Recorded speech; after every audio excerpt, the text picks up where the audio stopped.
This is the secret to make your mattress clean and make it last much longer. Mattress companies don't want you to know this.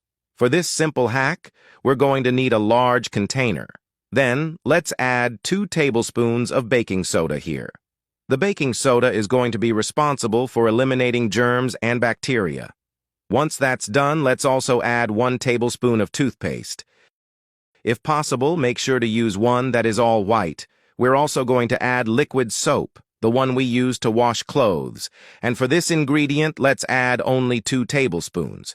Now, mix well, and finally, add enough water to cover. And then, mix one last time.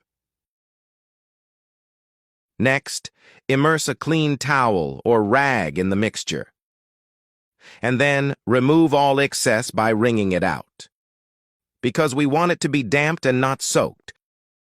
Once that's done, place the cloth on the mattress, and then put the iron over it. Now simply wrap the cloth around it and then iron over the mattress.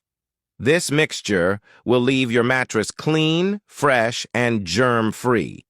And best of all, you won't need to let the mattress dry in the sun, because by ironing the mixture, it's going to dry it immediately. Now, your mattress is clean, dry, fresh, and bacteria-free. Hope you liked it, and if you did, leave a rating from 0 to 10 down below. See you guys in the next video.